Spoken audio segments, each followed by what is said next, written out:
Hi everyone, welcome back to Pepper's D&D Corner.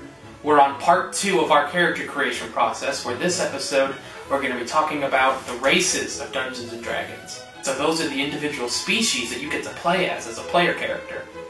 Now each race offers its own benefits. Typically, each one will give you a +2 to one of the ability scores that we talked about last video.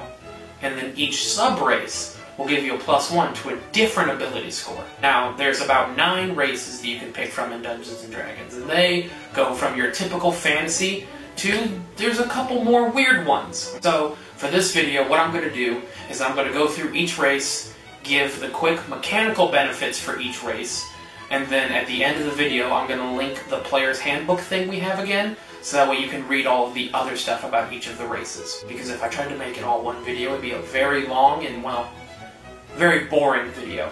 Without further ado, we're going to go ahead and jump right into it with our first race. Dwarves. So, dwarves. They're your sturdy, stout, strong little creatures that can deal a lot of damage, and they're pretty resilient. That's their really defining trait. And as such, they get +2 to their constitution. That's all dwarves, no matter what.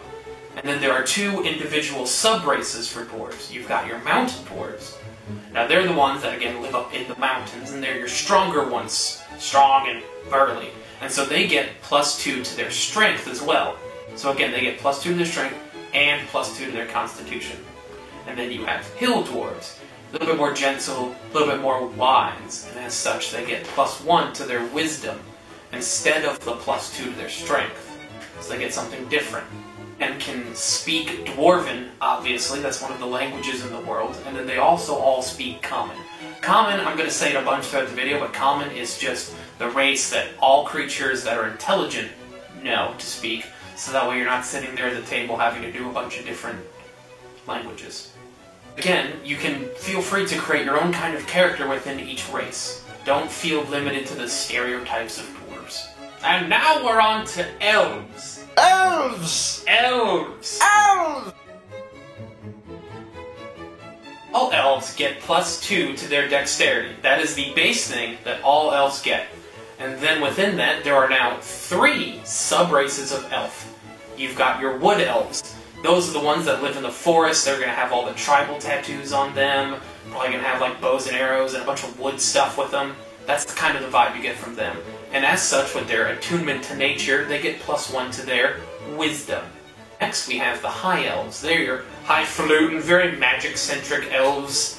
Probably more defined elven features, you know, the ears, the nose, the jawline. Well, they also can't grow facial hair, unlike me. And the high elves get +1 to their intelligence. The third and final subrace is the dark elves. Now the dark elves are the ones that live underneath the surface. They can't even really go out into the sunlight without it hurting them. And they get a +1 to their charisma. Elves! Elves! They can all speak Elven, obviously, and they can live for a very, very, very, very long time because they are Elves! They are elves, exactly. I don't like elves. Now we move on to halflings. Halflings are small, fun, jovial explorers that kind of resemble elves, except they're a lot smaller, obviously, and a little bit more rounded on the features. They're like hobbits from Lord of the Rings, for a point of comparison. And so the tiny, nimble little halflings get +2 to their dexterity. And then there are 2 sub-races of halfling. You've got your Lightfoot, which get +1 to their wisdom. And then you've got the Stout, which get +1 to their constitution.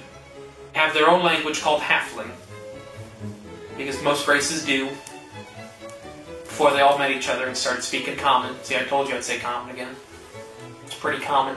And halflings are 2 things that most races aren't. They're incredibly brave, and they're incredibly lucky. Now those are 2 race-specific traits. Lucky lets you once a day re-roll an ability check on something that you fail at. Pepper, what are you re-rolling with? The D20. You got me in the eye! Yeah, I did. Yeah, that hurt. Yeah, that did hurt, I bet. The other thing they get is brave, and so brave means that they are more resistant to being frightened. because they're tiny little men and nothing can really scare them, except for something bigger, but they're not scared of the thing that's bigger than them because they're brave. While I may feel like a dwarf, I'm actually a human. The most populated race in D&D. There are more humans than most any other race, and so as such, we are decently good at almost everything. So that translates to +1 to every single ability score. All of them just go up by 1. Boop! And then we get to pick one extra language of our choice in addition to Common. Now that language could be dependent on what race you probably would have interacted the most with. If it's dwarves, you might know Dwarven. If it's elves, you might know Elvish. Who knows? It's entirely up to you. It's a vanilla human, though. Besides vanilla humans, there's also variant humans. Variant humans get +1 to 2 of the ability scores of their choice, and then they get a free skill proficiency and a free feat. Now, those things don't make a lot of sense right now, but I'm going to explain those later, so don't worry. Now, Dragonborn are not miniature dragons. They are what we like to call dragonkin. So they're dragon offshoots, essentially. And as such, they get different benefits. So all Dragonborn, no matter what, get a +2 to your strength and a +1 to your charisma. Is that right? Yes. And so depending on what kind of dragon you're akin to, is what kind of fun abilities you get. So all Dragonborn get what is called a breath weapon.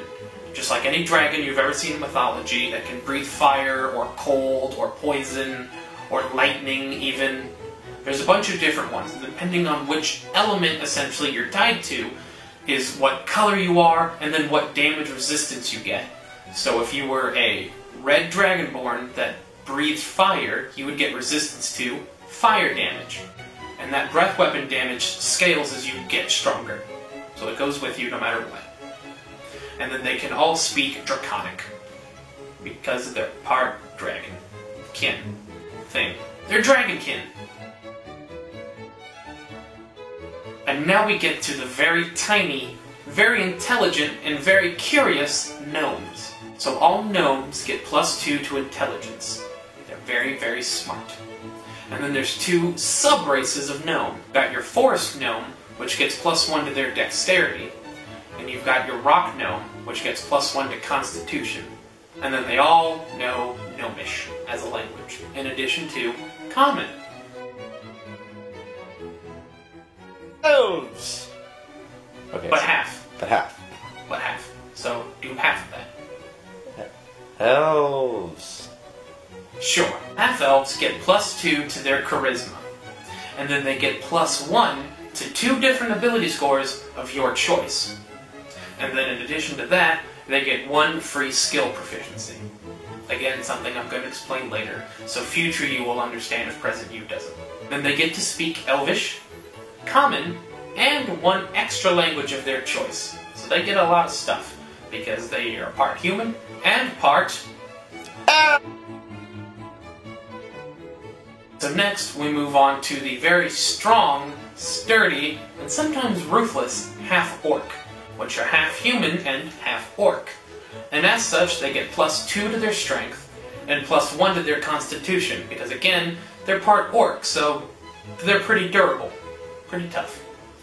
And then they get a couple extra fun features. They get something called Savage Attacker, which is when you roll a natural 20 on an attack roll with a weapon, a bunch of stuff that's going to make sense later, you get to add an extra dice to that, because they're hitting you even harder, because they're half-orcs.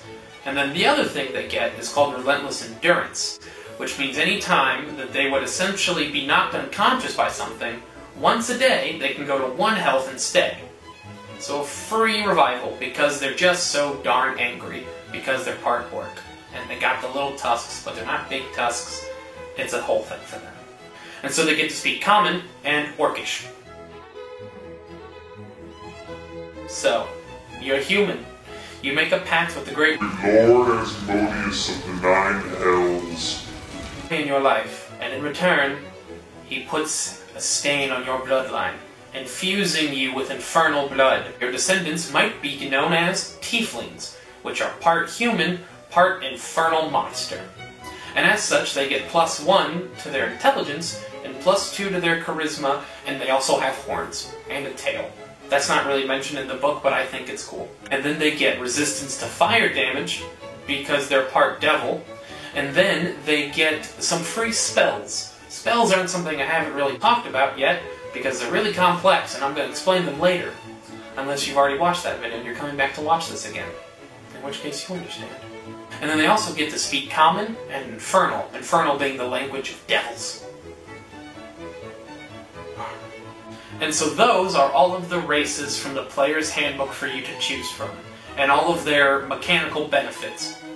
Well, most of them. If I had put all of them in, it would have been a much longer video. And as such, at the end of this, we're going to have a link to a copy of the player's handbook that you can all read online and find out more about the races for yourselves.